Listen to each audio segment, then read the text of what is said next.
মৃত্যুর 15 বছর পর কবরে মিলল অক্ষত মরদেহ। কাফনের কাপড়টুকুতেও লাগেনি সামান্য দাগ। চারপাশে চিকচিক করছিল আয়নার মতো বালু। আজকে অত্যন্ত একটি আশ্চর্যজনক বিষয় নিয়ে কথা বলবো। দীর্ঘ 15 বছর পর রংপুরের মরহুম আব্দুস সামাদের কবর থেকে লাশ উত্তোলন করার পর যেই লাশটি অক্ষত পেয়েছে এবং এলাকাবাসী দাবি করছেন যে ওই লাশটি একদম স্বাভাবিক মানুষের মতোই রয়েছে। স্বাভাবিক মানুষ মৃত্যুবরণ করার পর সঙ্গে সঙ্গে যেমন তাকে দাফন করার পূর্ব মুহূর্তে হাত এবং পায়ের যে অবস্থানগুলো থাকে সেই অবস্থানটাও নাকি ঠিক সেরকমই রয়েছে। কিছু কিছু ব্যক্তি প্রশ্ন করছেন যে আসলে কোনো ব্যক্তির লাশ যদি কবরের মধ্যে নষ্ট না হয় বা পচন না ধরে, তাহলে সেটা কি জান্নাতি হওয়ার আলামত বহন করে? আজকের এই ভিডিওতে আপনারা সেই বিষয়টি ক্লিয়ারভাবে জানতে পারবেন ইনশাআল্লাহ। এছাড়া আরও একটি বিষয় নিয়ে আলোচনা করব, কোরআন এবং হাদিস থেকে কোন সকল ব্যক্তিদের লাশ পচন ধরবে বা নষ্ট হয়ে যাবে এবং কাদের লাশ পচন ধরবে না বা নষ্ট হবে না, এ সংক্রান্ত কি আলোচনা রয়েছে সেটিও তুলে ধরার চেষ্টা করব ইনশাআল্লাহ। প্রিয় দর্শক, এই আলোচনা করার পূর্বে চলুন আমরা সময় ক্ষেপণ না করে রংপুরের সেই মরহুম আব্দুস সামাদের লাশ উত্তোলনের দৃশ্য এবং তার এলাকাবাসীর কি বক্তব্য রয়েছে আমরা সেইটি জানার চেষ্টা করব ইনশাআল্লাহ। আগে আমরা চলুন সেটা দেখে আসি, তারপরে এই সংক্রান্ত বিস্তারিত আলোচনা উপস্থাপন করব। আশা করছি আপনারা ধৈর্য সহকারে ভিডিওটি শেষ পর্যন্ত দেখবেন।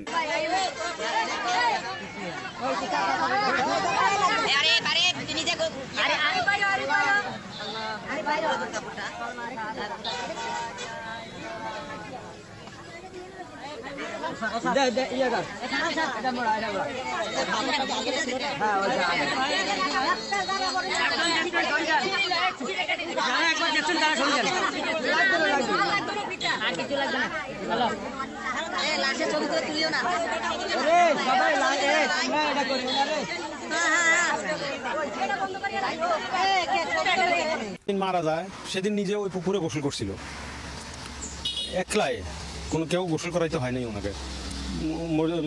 গোসল করিয়ে বসছে চেয়ারে, ওই অবস্থায় ওনার ইন্তেকাল হয়েছে।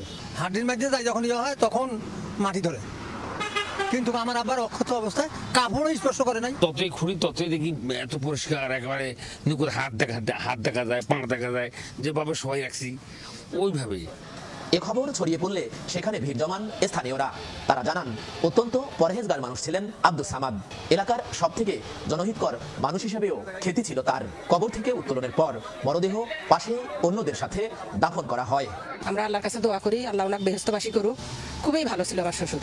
ওই হজের কাপড় দিয়ে আমি রাখছি, আলহামদুলিল্লাহ কাপড়ও কোনো ক্ষতি হয় নাই। আমার বাবা যেমন লাশ কেবলামুখী ওইভাবেই ছিল। তোলার পরে হাতে নেওয়া হয়েছে, সাবেক হাতের মধ্যে মনে হয় যে পুরো দেহটাই আছে, ওরকমই বোঝা যাইতেছে। শরীরটা চামড়াটা শুকাই গেছে আর কি, কোনো পচন হয় নাই শরীরে। এ ধরনের ঘটনা অস্বাভাবিক নয় বলছেন ইসলামী চিন্তাবিদরা। জানান যারা দুনিয়াতে সবকিছু ভুলে ইসলামের পথে চলেন তাদের সম্পূর্ণ দায়িত্ব স্বয়ং আল্লাহ তাআলার। আল্লাহ তাআলা তার পুরস্কার হিসেবে এটা দিয়েছেন এবং আল্লাহ তাআলা তো ঘোষণাই যে তাকে কিছুই স্পর্শ করবে না এবং কিয়ামত পর্যন্ত তাকে কোনো স্পর্শ করবে না। সে আল্লাহ তাআলা বলছে তাকে তো এই ধরনের মানুষগুলো আল্লাহ তাআলা তো কবরে তো রিজিক দিয়ে থাকে।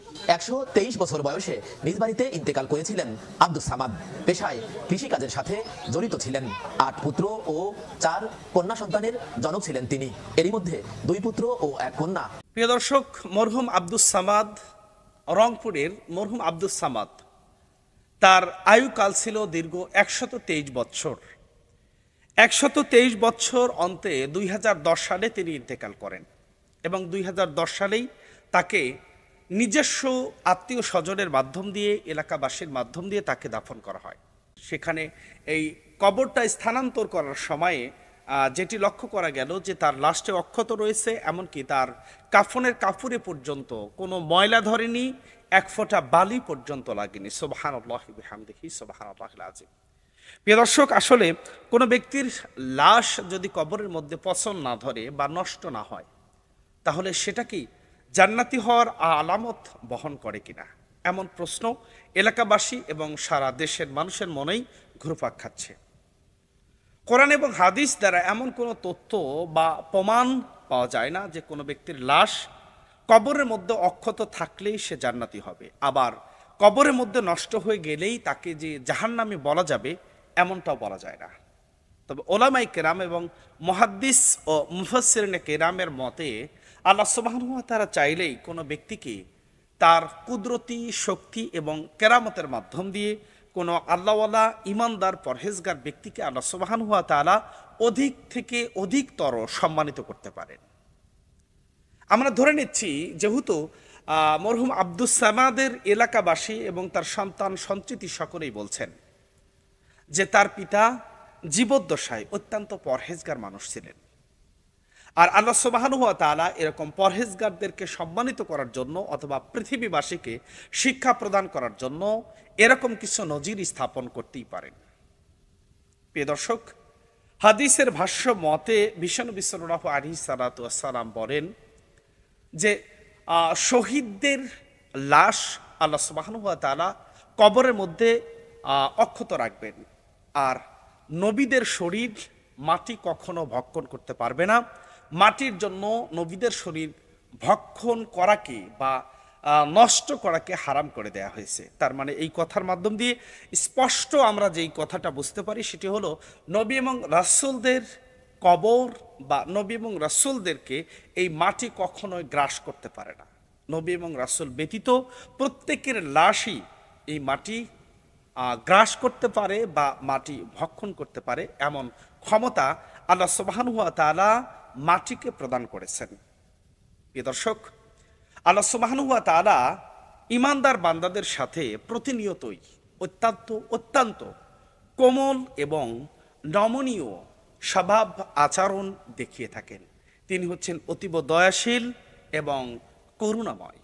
তিনি হচ্ছেন গাফুর গাফফার, তিনি হচ্ছেন সত্তার। আল্লাহ সুবহানাহু ওয়া তাআলা আমাদের সকলকেই ইসলামের সকল বিধিবিধানগুলোকে উত্তম রূপে পালন করবার তৌফিক দান করুন। আমা তৌফিকি ইল্লা বিল্লাহ। আসসালামু আলাইকুম ওয়া রাহমাতুল্লাহি ওয়া বারাকাতুহু।